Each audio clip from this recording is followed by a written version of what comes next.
and good afternoon. It's wonderful to be back here, hopefully a bit refreshed.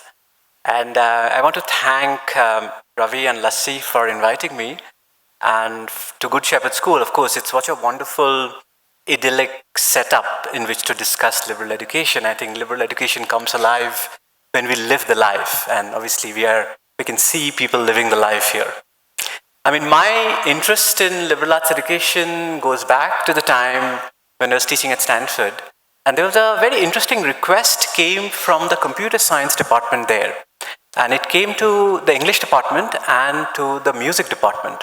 And they asked us, can you create a dual major, two dual major programs? One dual major would be computer science and music, and the other would be computer science and literature.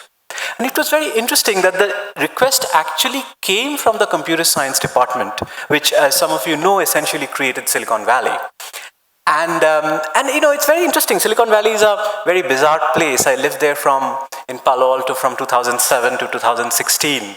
I remember Facebook was this little office in 156 University Avenue. Sometimes in the farmer's market, we'll see this hoodie-clad figure, Mark Zuckerberg, picking up fruits. So it was a very bizarre thing. All these kind of virtual things were actually real. But as I looked around, I realized why they wanted this. We still remember the time of Napster and other things. And then there's an embedded interest in computer scientists in music and literature. And then, I realized that this is part of Silicon Valley culture. And of course, Silicon Valley is a very problematic place. I think 2010, saw the movie Social Network.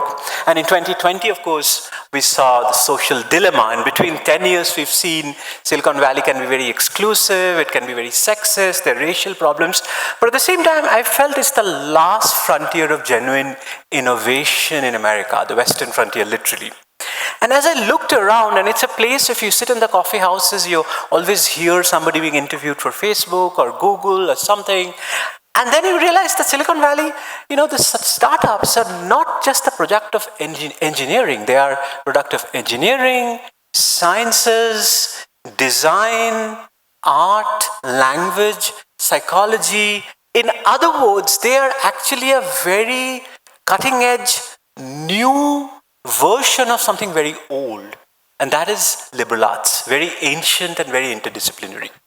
And what I mean by that, I think there's a lot of confusion. I think today morning we've heard a lot of air clearing, that what the confusion is, and I want to get to the root of the term.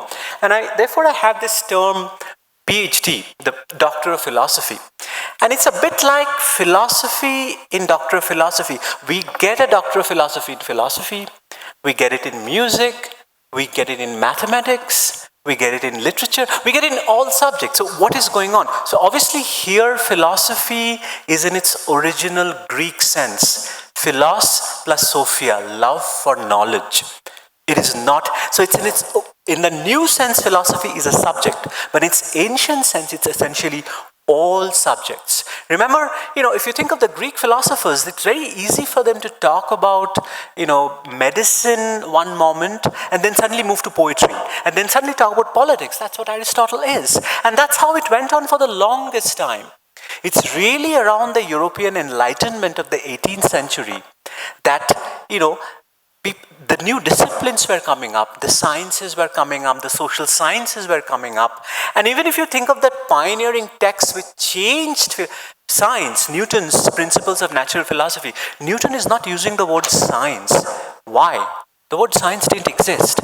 The word science simply didn't exist at the time. It was called natural philosophy. So philosophy of nature as opposed to human philosophy.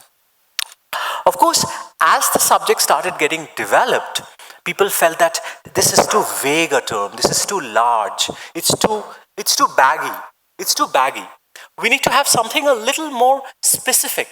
And that's when in 1830s, the British Association of the Study of Scientists, they said that we need a term, there's a wonderful term for people who practice arts, artist.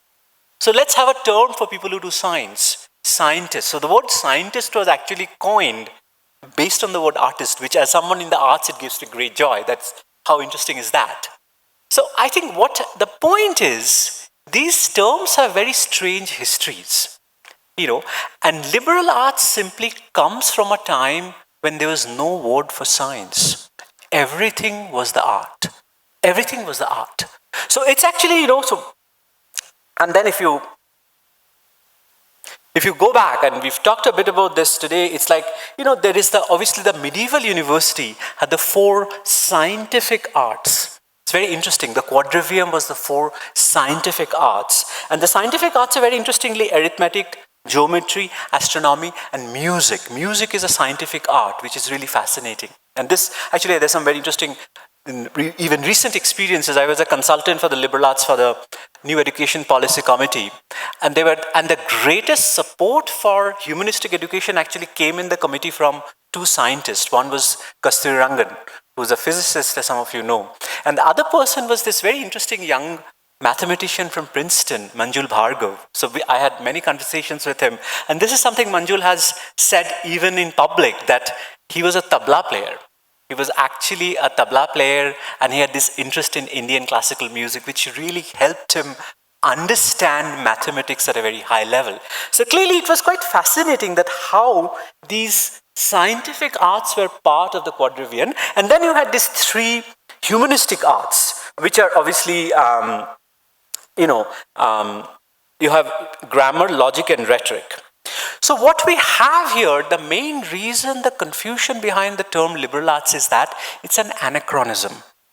It's an anachronism from a time when all subjects were arts. And what is an anachronism really? An anachronism in my mind is like a lovely antique chair. I mean, do you want to throw away all your lovely antique chairs and get them replaced with very technologically fascinated things? Maybe not. That's, I think, why we have retained the term liberal arts even today. Though I think it does create some confusion. So in some ways, the term liberal arts science is quite useful. So what is the term really? And here's I have a quote from Cardinal Newman. You can take the time to read it, and you can see that he's talking about education as an end in itself. But the main distinction, we have to move away from the word arts to the word liberal. And the word liberal is to be understood in contrast to the word professional. So there's only one defining criteria for the word liberal, that which is not tied to an immediate vocation. Anything which is not tied to an immediate vocation, but is an examination of a foundational subject, is liberal. And this is something which was a subject of debate, much debate in philosophy. One of the founding figures in this field is Immanuel Kant, who has this really interesting treatise called Conflict of the Faculties. And Kant says that, there are the higher faculties and the lower faculties. Now, what are the higher faculties? The higher faculties for Kant are law, medicine, and clergy. Clergy, of course, and these are the professional schools of the time. These are the professional schools. Obviously, today, if Kant was writing, he might have replaced the clergy with the business school. Business schools didn't exist at the time, but the clergy was the professional class. And it's fascinating that Kant calls them higher faculty, not in the sense they're superior, but he says the lower faculty is essentially the philosophy faculty. And what that means is that it's essentially the entire faculty of arts and sciences. And Kant even goes on to say that, the higher faculty are subject to some restrictions. You cannot practice law. Law is not really about the rule of God. It's about the rule of human beings. You can't really practice medicine. It's not really about anatomy. It's really about you have to be licensed. So you're subject to certain rules. Whereas the philosophy faculty is where you're completely free. It's about the free play of reason. You can explore anything. Because obviously you're not getting the license to kill or fight for anybody. So what I like to say is, what is important to remember, I like to say this. So biology is a liberal art. Medicine is not a liberal art. In the same way, political science is a liberal art. Law is not a liberal art. Economics is a liberal art. Accountancy is not a liberal art. English is a liberal art, but journalism is not a liberal art. So clearly the whole distinction has really nothing to do with the sciences and the arts. That is the main misconception that we need to clear up. It has a lot to do with what can be applied to a certain career versus what is generally just exploration for the discipline for its own sake. Now, the fact is, more of the humanities are likely to be foundational. More of the sciences are likely to be applied. That's a different thing. But in generally, and this is the foundation from which we move to Kant. One of Kant's disciples was Wilhelm von Humboldt, who, as some of you know, made the modern research university. The Free University of Berlin was the first university where, the university was understood as a place where you go to learn things. But Humboldt said, no, that's not enough. Universities are not just about learning. Universities are also about creation of knowledge. You must go to it to create new knowledge. So the whole modern university as a place which research, teaching, and professional training comes together, that was created by Humboldt, who was influenced by Kant. And the first American university which put this in practice is Johns Hopkins in the US. And from there, it spread to the other Ivy Leagues at the time. And if you go to any university, you see an interesting architecture. So when at Stanford, we had this quad. The quad is this big circular building where we had English, history, mathematics, physics, psychology, all these sort of buildings. And then far away, we had the School of Engineering. We had the business school. We had the medical school, we had the law school. Of course, you can see from the architecture that the early mission of the university is about the foundational subjects, and the professional schools come later. Of course, the fact is professional schools also need much more space, and they're much more expensive affairs, so they are often a little far away. And that's a feature you see in many universities. The central part of the university is occupied by the core liberal arts and sciences, whereas the far away is the professional schools. The School of Education is also one of them. And that is something which made me think that, do we have a liberal arts system in India? Do we have a liberal arts education? This was the time when I was about to come back to India to help set up Ashoka University, and I was thinking that, is it possible? Do we have a similar system of liberal arts and science education? And that's when I ended up writing this book, College Pathways of Possibilities, where I try to sort of lay out the possibility of, what do we have? Do we have the liberal arts science education? So what I'll do is, to give an example of what I think I saw existing in India, I'll just read just two brief passages from here, and I'll say why it's a very different scene. So we English literature students, I was talking about College Street, which is a very interesting place in Calcutta where all the bookshops are there. But of late I saw all the bookshops were gone. And it was full of all these sort of kind of planners for GRE, GMAT, joint entrance. It's full of these question papers. I'm like, what's happening? There's something about the landscape of College Street that is changing. Probably Delhi's Daryaganj has seen the same kind of thing, that the books are gone. We have all the manuals, the question banks. And then I realized there's a history behind it. So we English literature students bought our volumes of Keats and Byron in College Street. We also made pilgrimages there in search of books of a less poetic nature. Bundles of University Calcutta exam scripts. So we used to also go there to look for these exam scripts, question banks. This was because our entire undergraduate grades depended on how well we did in a series of 3-hour examinations held over a couple of 2-week periods during the 3-year course. If your college wasn't particular about attendance, you could be fishing in Alaska for the rest of the time, or for that matter, hold down a full-time job in Mumbai. No one cared, or you have to show up in exams and pass. So the life-saving skill was the academic ability to second-guess the examiners. Would that question on Joseph Conrad's prose style show up this year? What about the question on symbolism in Yeats?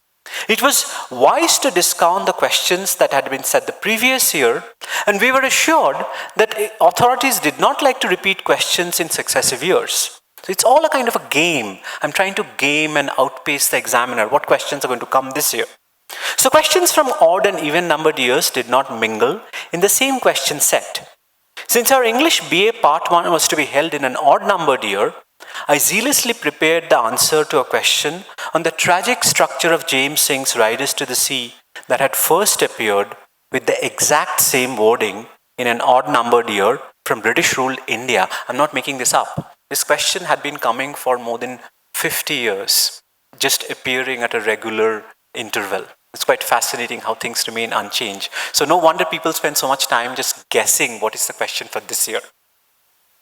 Many college students in India today will still have no trouble recognizing the picture, and if this mechanical approach seems particularly ironical with a subject like English literature, it is not much of a surprise given the history of the modern Indian university, in which I'll come in a moment. So clearly, on one hand, we have a system which is very bureaucratic, which is very exam-driven, and therefore there's not much of a learning. It's about gaming the questions. And on the other hand, we have another picture which is equally distressing. Let's swing to a different scene in this city of Kota in the northwestern state of Rajasthan. This picture comes from an article on quartz.com that went viral in India a couple of years ago. It was a piece of recollection by Alankar Jain, a graduate of the Indian Institute of Technology, IIT Bombay. Jain recalls his teenage years that were devoted to the fevered dream of cracking the IIT entrance test that for many unlocked the passage to a platinum future. It's really a long elegy for a life lost in the pursuit of a career dream that once attained turned out to be something for a dampener for him. The most intense years of this psychedelic dream nightmare were spent in Kota, which had gathered the glum reputation of the national capital of private coaching to ace the IIT entrance test. In a dark and clammy rented room in Kota, Jain met a spine-chilling graffiti carved on the wall by previous occupant. I spent my worst years in this room. It's your turn now. It's really scary. He goes into this room and he sees this graffiti. And it's obviously a kind of an excessive picture. It's like it's not all picture is as bad as that. But the point is, I felt when I was coming that Indian higher education is kind of almost polarized between these two extremes. On one hand, you have this very bureaucratic, very exam-driven arts and science model. And on the other hand, you have this very feverish madness about IITs. And then,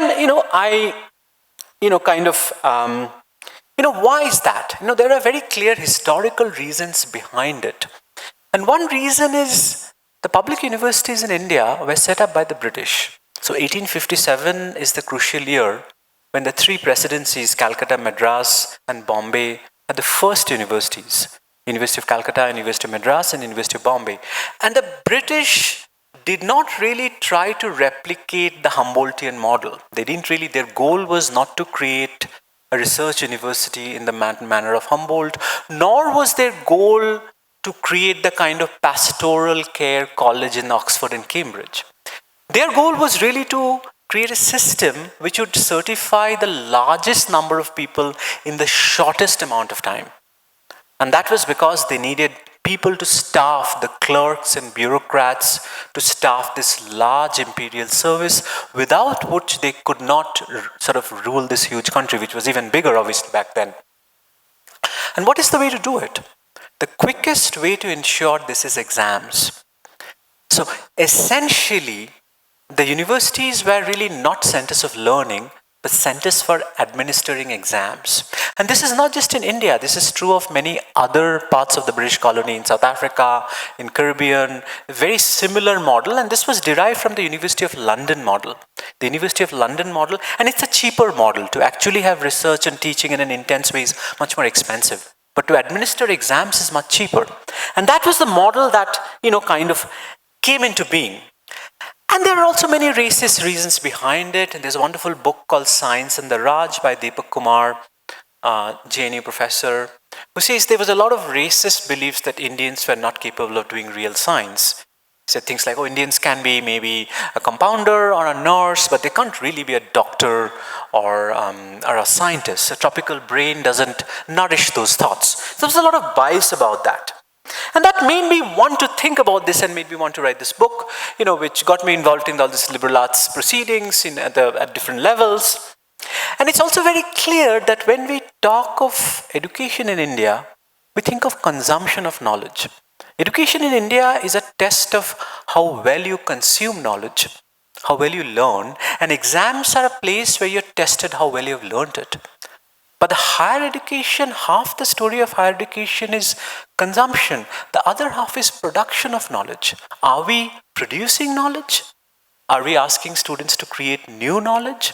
And if you actually look at the Indian higher education landscape, it's very clear that research and teaching are both there, but they're completely bifurcated, but they're really separated. For instance, for the longest time, you had institutes like Asiatic Society, and later institutes like ISI, IIS, Indian Institute of Sciences, Bangalore, TIFR, CSDS Delhi, CSCAL. These are all well-known institutes of research in natural and social sciences, but they're completely separate. These are really for research, maybe some postdoctoral work, maybe a few of them offer PhDs, but it's really a totally different venue, and the colleges are completely separate. The colleges are seen as a place where you teach, where the function of the academic is just to teach, to kind of, teach existing knowledge. Whereas the research university actually brings the two together.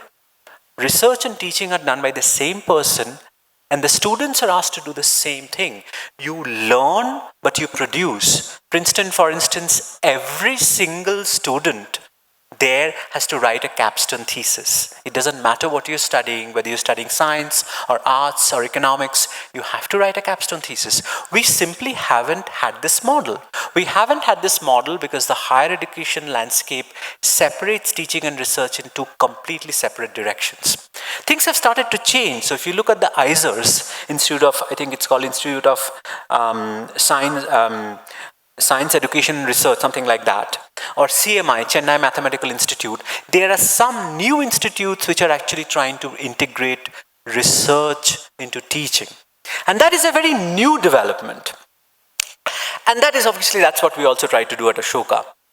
So the question then becomes, what is the curricular structure? What is the ideal curricular structure of liberal arts education? And what are the human faculties? What are the natural human faculties? And what can we do with it? Basically, what are we born with? And what can education do? Those kind of precious 4 years. And I mean, there's a story I describe in this book, which is actually very personal experience. I was in a flight from Delhi to Bangalore. And there was sometimes this a common experience you've had. There's a little bit of problem with overhead cabin space. So there was like things were not setting into place. And this gentleman comes along and he says, he just does a beautiful job. He just immediately sort of asks people to step aside. He moves everything and then immediately there's space. And then he says, oh, this is a matter of common sense. And then I started thinking, is it really common sense? Now, is common sense really that common? If common sense were that common, why couldn't we really come up with it? And this incident, along with another person with whom I worked very closely while writing this book, really helped me to make sense of this. This person's name is Howard Gardner. He's a professor at the Harvard Graduate School of Education, and some of you might know his theory of multiple intelligence. And I realized, and this is where I think his theories come into place, is that what we call common sense is actually a combination of spatial, bodily, and interpersonal, kind of intelligence. And that is something that really kind of struck me. And I think Howard Gardner's theory of multiple intelligence is very known among school K-12 educationists. It's very fundamental. People who do Waldorf schooling and other methods, they already know that. It's not as commonly applied to higher education. And Howard Gardner's group has been trying to work on this, sort of extend this theory to liberal arts education in the 21st century. And obviously, I think it is known that, he has kind of made IQ, the traditionally understood IQ test, irrelevant, because IQ test is really a test of just, two kinds, logical, mathematical, and linguistic intelligence. So he talks about all these different forms of intelligence. As you can see, it's linguistic, logical, mathematical, musical, spatial, bodily, kinesthetic, personal, naturalist, spiritual, moral. And only the first two, the linguistic and logical mathematical intelligence, is the foundation of practically all our academic disciplines. Whereas there's many more. For instance, the architect or the interior designer needs a lot of spatial intelligence. The theater person or the music person needs a lot of bodily intelligence, musical intelligence, of course. Business and leadership needs a lot of personal intelligence. And I think this model of multiple intelligence really captures almost something like the entire human faculty. And the question to think is it possible to have a curriculum that integrates as much of this entire spectrum of human faculty as possible? That is the key thing. And that is where I think we've been talking about this a little bit during our informal discussions, that liberal arts education, the best way to imagine it, traditional education, which was of course the system we have in our colonial universities, is what I call the I-shaped education. An I is vertical, there's kind of depth in a single direction, whereas what we have, what interdisciplinary liberal arts education does is create a T-shaped model. So you can see that in the T, the vertical depth is still there. It's still very important. It's not less important. The vertical bar is still longer than the horizontal bar. But now we have a horizontal bar which kind of shows range. And how do we get this, this range?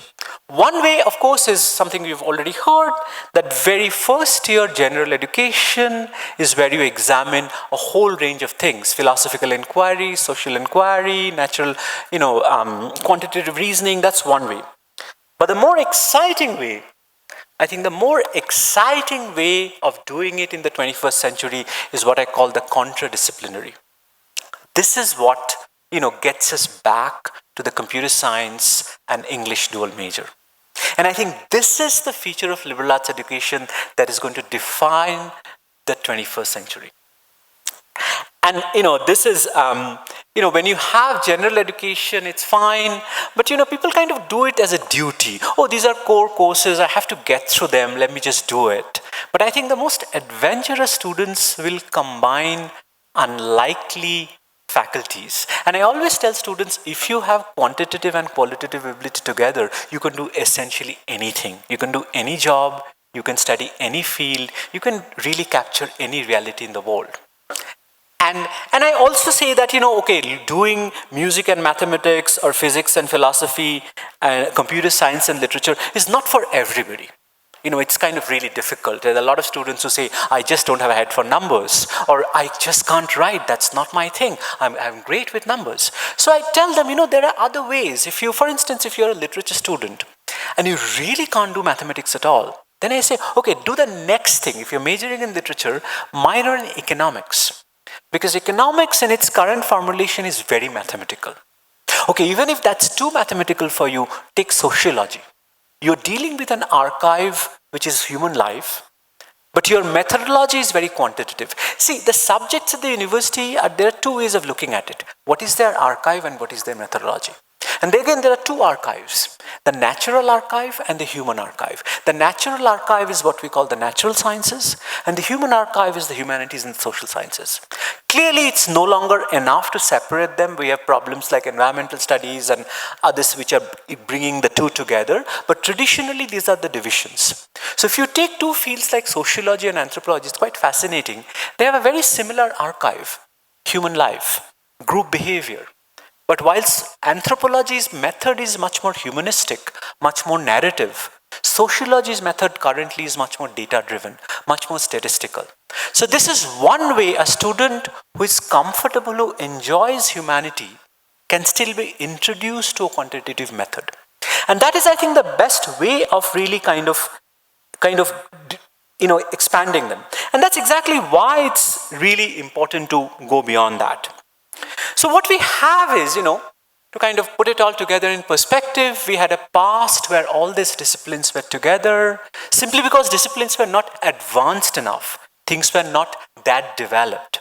Then came a time, primarily around the European Enlightenment in the 18th century, when things were so advanced that you can't just study them together. You can't say, I'm going to be a chemist and a historian at the same time. Things have gone too far.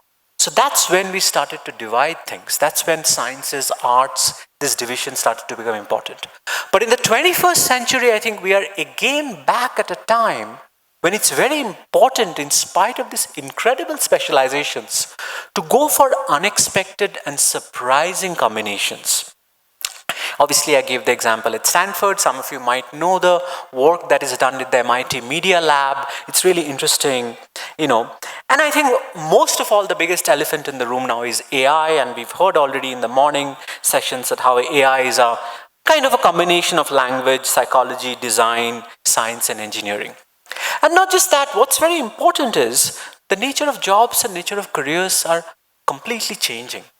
The Jeffrey Selinjo, one of the editors of the Chronicle of Higher Education in the US, says something very interesting, that our working lives are shifting to the right. We are starting late, we are finishing late. Because of medical science and other forms, our retirement and everything is getting pushed back, but we are also starting much later. And this is already true of the industrially developed nations, and I think it's also getting increasingly true of the middle class and above in India. So the question is, what is the best use of the 4 years? Again, at Stanford, there was this very interesting experiment called the Open Loop University. So you get 6 years of college, but you can split it up. You can use 2 years from 18 to 20, use 2 years in your 30s, and then use 2 years in your 60s. You can do it anytime. There was a kind of an experiment. I think it's a bit too radical, because I think because of many reasons, neurological, growth, biological, social, economic, the years between 18 and 22 is the best time when we are ready to learn. But I think the question is, what skills and jobs are important? Obviously our parents often stayed with the same company all their life. We are changing institutions, and I think the new generation are changing, careers. It's all known. And I think what skills? We've already seen that a time where I was just talking at somebody that handwriting is a skill which was very important when we were in school. Now the question is it really important? And personally, my handwriting is terrible. How much often do we write by hand? Calculators are being allowed. And the biggest question is, of course, AI, which is the elephant in the room. And I read this really interesting article by someone called Suvrat Arora, that one of the things, AI, there's this image capturing AI tool called Midjourney, and it's quite fascinating and horrifying to know that what kind of racial biases they are in AI. For instance, whenever, say, a poor person is always shown as a black person. An Indian person is an old bearded person, and Amazon's AI-based hiring service sort of showed a bias against women, and they had to be kind of left out. And in the same way, Chicago, there's this whole discrimination of housing loan against black neighborhoods in Chicago based on algorithms. When you ask ChatGPT the image of a scientist, it's always white and male. So what is happening, the whole idea of responsible AI is how to sort of get these algorithms out of existing biases. So clearly, this is exactly the kind of thing where the word liberal, and I mean liberal in the fullest sense, because what I've noticed I was talking to one of the delegates just now about what in Asia, what we've seen is many governments are trying to integrate that liberal in a disciplinary sense. Let's do something computer science and literature, but they are not tolerant of the liberal in a political sense. You cannot create smart interdisciplinary graduates and expect them to comply and not kind of accept established judgments. And that is the contradiction which I think a lot of governments in Asia are dealing with, including India. Even the NEP, with which I did some work myself, has this kind of desire to be liberal in a broad way, and yet I think the culture of dissent in our universities are not being tolerated. So this contradiction is something we need to kind of deal with. So finally, I'll just, sum it up by saying that in many ways it's just kind of what I'm trying to get to that. What you need is a capacious general education, which I call a T-shaped education, and a contradisciplinary mode of education. Education which makes space for production of knowledge as well, not just the consumption of knowledge. Of course, we never stop consuming knowledge. Even when we are writing books and articles, we are still consuming knowledge, but we must make our students consume knowledge. For instance, in a course I teach, any course I teach at Ashoka, I might have a midterm exam. I might give them an essay prompt. But for the end of the term, I'll say there's no question. You form your own question. You come up with your own question, you answer it. Essentially, a kind of a version of what we ask our PhD students to do. come up with a problem. And I think it's not just in literature, and mathematician friends tell me that there are billions of equations to be solved. The question is not how well you solve an equation, but choose which equation is worth solving. So the questions are often more important. So when you shift the onus of the question to the student, rather than giving them a question, you're actually involving them in the production of knowledge. You're getting them involved in research. And honestly, the product of it doesn't matter. We are not looking for professional research. It's the experience of it. Even if somebody will not have in that subject 10 years from now on, that experience that they actually had their own question will never leave them. That's why it's very important to have production as part of it. And then, of course, all other things which we all know, internships and co-op programs, a mix of classroom instruction, and ideally this should be a 4-year education. And what is most interesting is I speak to a lot of schools, around the country and places, and I meet these contradisciplinarians. I call them contradisciplinarians everywhere. I meet engineers who love music. I meet doctors who love history, all these people. I want to study medicine, but I have this thing. Unfortunately, we've had for the longest time an education system which made you choose. I think the best thing about interdisciplinary liberal arts education is that not only does it not make you choose, not only does it allow you to explore different things, it actually even requires you to. So if you are doing literature, take some math courses. If you are doing math, take some philosophy courses. And this is something that'll, actually it's nothing unnatural. This is who we all are. If we go back and look into ourselves, we are all contradisciplinary personalities. And I think this is what will hold us. And this is going to be the most exciting version of education in the 21st century. Thank you. I think I have a few minutes left. So if anyone has any questions, I'm very happy to try to answer them. Yes.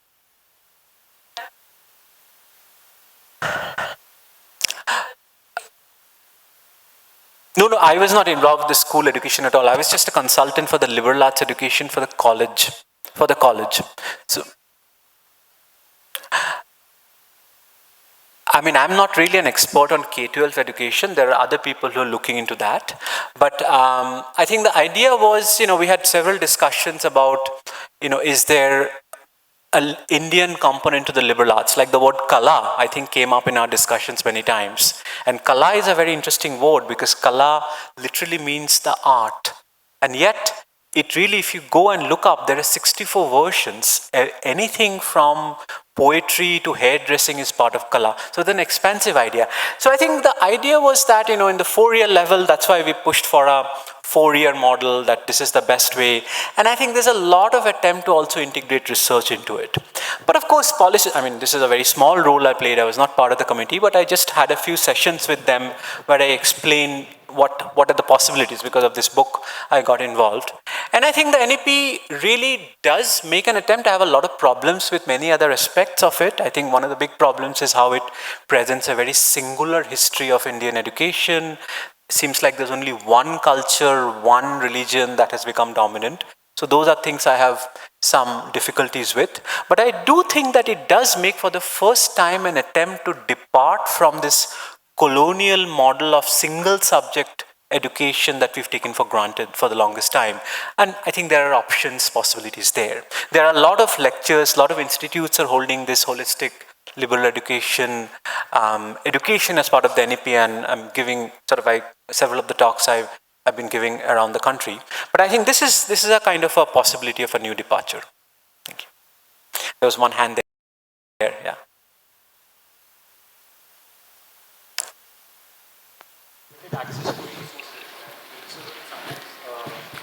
Or require a lot of funding. Do you think each higher education institution is capable of production of knowledge? They may have the intent for it, but access to resources is very limited. Yes, that's a really important point. In fact, when I first started writing about it, I used to use the Apple versus Windows analogy. I used to say, liberal education in India is still kind of an Apple project.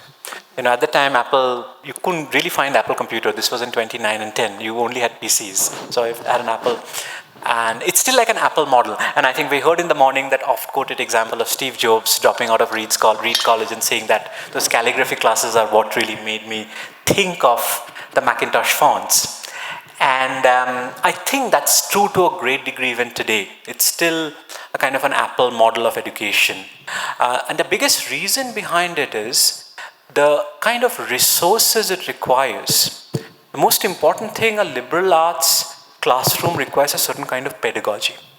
A certain kind of pedagogy. Like when I'm teaching, say a literature class to a whole room full of people who are engineers, who are not engineers, we don't have engineers, but scientists, economists, other.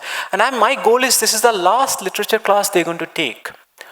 What do I want them to take away from it?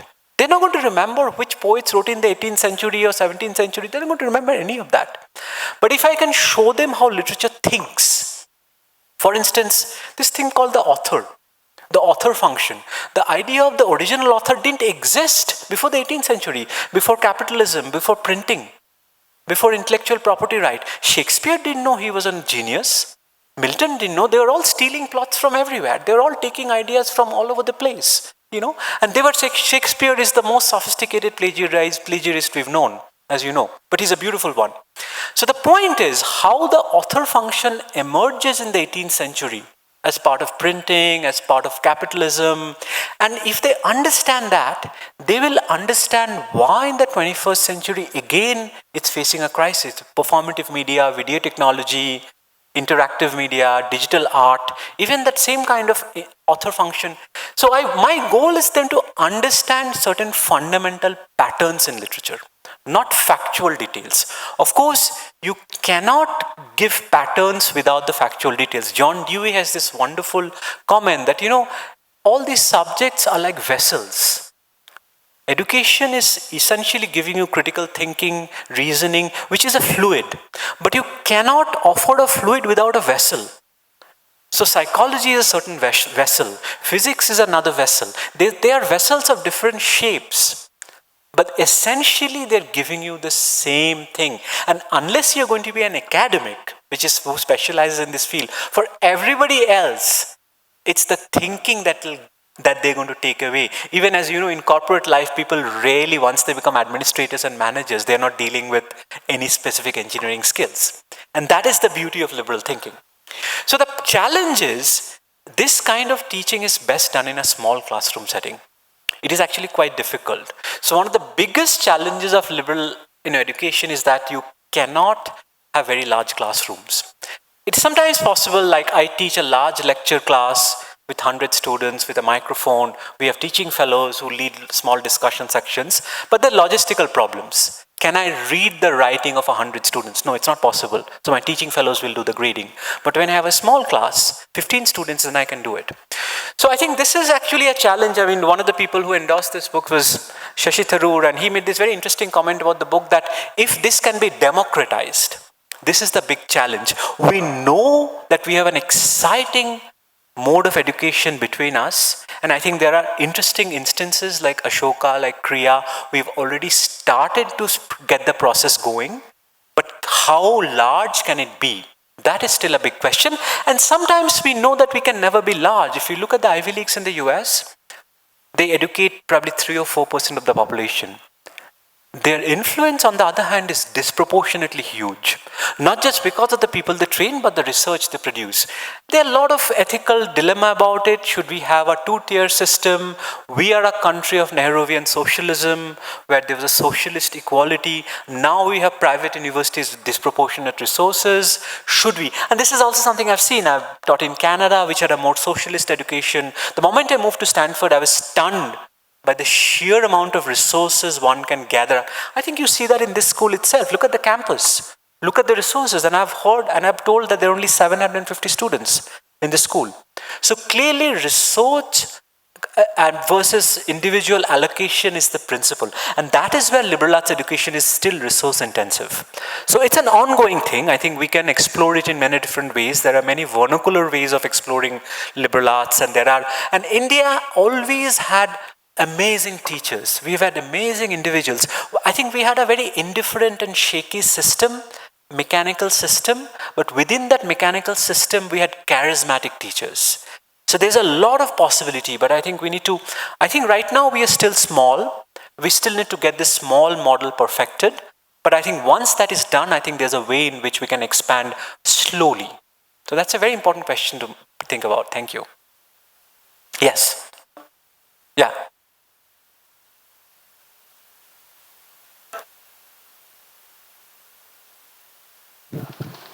It's very rigid. And what does this rigidity take us away from? Like, what is this thing that this rigidity takes us away from the liberal education, and what does it not offer to the students? The second one being, while building a T-shaped student, what is there a risk of overgeneralization, which leads to a lot of mediocrity in a lot of things and nothing special? So is there a risk of that? Very, very important questions. So the first question, you see, I am actually personally in favor of decentralizing education. I'm not a huge fan of central systems. You cannot have central. I think every institution should be allowed to choose its own method. There should be some maybe very loose guidelines. I prefer a federal structure. I was trained in the US. I really believe in that. Like at Ashoka, we come up with very general guidelines for a major, and then individual classes, there's no syllabus. The professor chooses whatever they want to teach. In fact, the professor often teaches something they're researching on, it's very close to. And that creates the most exciting classes. Now for that, you need a research intensive faculty. You cannot, only the faculty who's actually producing research actively can design courses like this. Otherwise, it's much easier to do the safer thing. Get a syllabus, establish syllabus, something that has been honored for decades, let's just go on teaching that. But this pressure to research is also very complicated because it can also be a bureaucratic thing, and there are a lot of predatory journals coming up, which are this point system, so it's not easily done. And I think it's really important to have a strong research foundation, because the research is what produces the future academics. If the quality of PhD starts to drop, which I worry is already happening, the quality of PhD in India is extremely uneven. There's some very poorly produced dissertations which shouldn't have been awarded PhDs, I feel. But once it drops, apart from the knowledge, think of these are the people who are going into the classrooms, and they are training future generation of teachers. So it's a vicious cycle. So I think it's really important to strengthen research. The second question, yes, you're right. And that's exactly, I reminded you, the I is not being replaced by just a vertical. It's a T. If you look at the T, the vertical axis is still longer. So there is depth. We must have depth. So even in a liberal arts model, you choose a major. You cannot just study a range. But, widen the range and make things sexy. Mess things up. Why just study physics with mathematics? Why not physics with philosophy? Why study economics and then math? Why not economics and film studies? And those are the options. So notice, it is not a jack of all trade. This is simply, we are still specialists. Specialists to think differently. Specialists to think outside the box. Okay. So. Yes? So we have imbibed a type of education system within us. And if we see humans, we have innate mental structures developed, like Immanuel Kant says as well. So is there a possibility to unlearn for us? If yes, where do we start? What is the fundamental component to begin unlearning? That's a very complicated question. I think that's why, we who talk about university education, college education, eventually have to look to the school educators, right? We get them when it's too late, in a way. They're 18, and beyond. So the real work is actually being done in schools. And I'm very happy that I can say this in a school, because that's when it starts. And I have a 10-year-old and a 13-year-old, and I've seen them grow. And children don't come with anything. Children are literally a blank page. So there's a lot of options right there. So I think, and of course, as we all know, that the real education for children actually happens at home. So this is where I don't want to veer into cliches in areas I don't know, but I think the foundation has to happen much earlier. And even simple things like reading habits, the deadliest thing is screen addiction, those are things which we can remove. And then I think children will surprise you, and everybody knows. I think, again, while working with the NEP, I met this philosopher, forgetting his name right now, but he has this group called Barefoot Philosophers, and he has this wonderful book called Philosophy for Children. And it's really the basic questions children ask. Children ask the most philosophical questions, right? Why are we here? Where are we born? What is the sun? And all kinds of basic questions which can have profound philosophical answers. We dismiss them. So I think this is something that has to happen early on.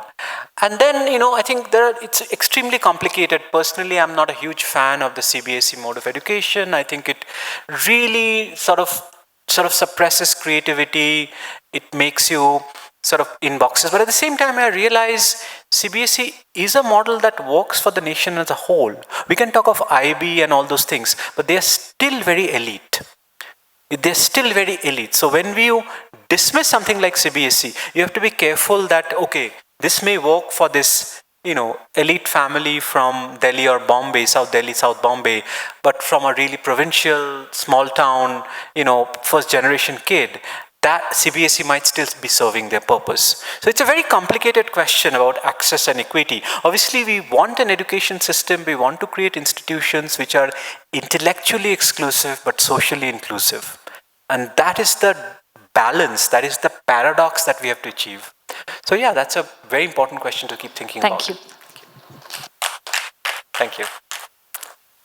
Thank you. So if there are no more questions, I thank you all very much for letting me think along and sort of talk along, and I'll look forward to continuing the conversations with you. Yes, do you have one question? Yeah, sure. So you proposed a lot of innovative ideas in your lecture. And even in the NEP, a lot of new novel things that we all wish were there when we were kids are proposed. But the reality is, even now as teachers, we are teaching children the same textbooks that we learn. The sort of revolutionary ideas you are proposing in some elite universities that may be implemented. But much of the higher education institutions, that is not happening, and it may not happen. I myself had to spend 8 years of my life to get 2 degrees. But otherwise, I could have majored in 2 degrees in 4 years in a major university.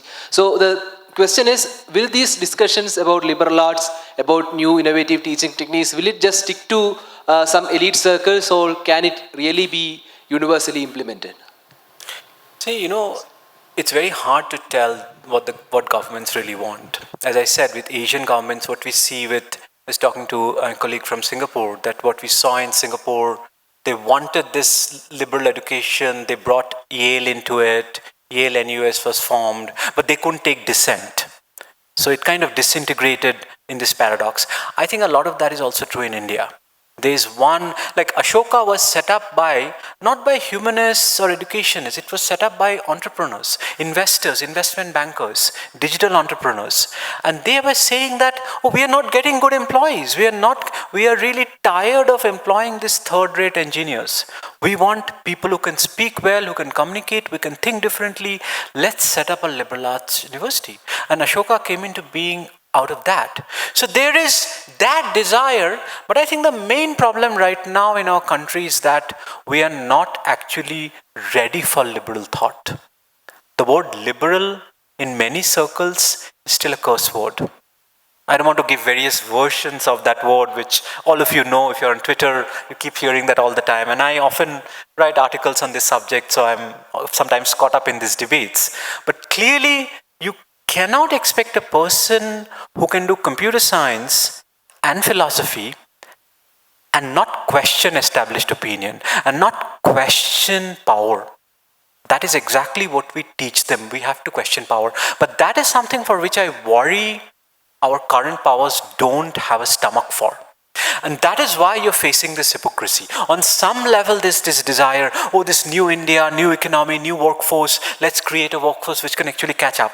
But no, they will be critical enough to be a good CEO, but not critical enough to question power. That is the hypocrisy we are dealing with. You can't stop it halfway. You have to. In fact, this is exactly what we teach our students. Question us. My classes are interactive. I lecture a little bit, I question. Some of my best students are always pushing me, and I do better when I'm pushed. That is the culture we are fostering in the classroom. So when they leave the classroom and you're going to accept power, how is that possible? Corporate companies sometimes complain to us, oh, your students are amazing, but they're kind of indisciplined. They don't listen. Their complaints against our female students, oh, you're women, you're creating all these feminists. How are they going to live with corporate power structures? I'm like, that's exactly what we want them to. We want them to go to the corporate power and change it. We don't want them to take sort of instructions like, oh, yes, boss, so boss. But that is the problem we are still dealing with. In spite of creating this incredible crop of employees and they're getting 100% employment, I still, even in social circles, I keep hearing, oh, they don't take orders. They don't take instructions. And these women, how are we going to deal with them? Because majority of these corporate leaders are still men. And they have a much harder time facing a young woman who is not willing to just take instructions lying down. And that is something, I think if we have political will, everything is possible. But I don't know if we have political will. That is a bigger question. That's exactly why I'm still working in these niches, these private niches. At least we have an oasis. We are not dependent on government. We are not dependent on... But no country can educate its people by private institutions. It's impossible. Amartya Sen has said that many times. Public universities are the ones which do the real job. And for public universities, we need the government. And we had a wonderful landscape of Nehruvian higher education. I went to St. Xavier's College, Calcutta. I think I paid 20 rupees per month. I essentially got an excellent education for free. But, what is happening to that? What is happening to our public universities? They are being destroyed. So I think that is the big worry, and that is what you're dealing with. Sorry, I'm going on that rant, but thank you all for letting me think about and ramble along, and we'll continue the talk.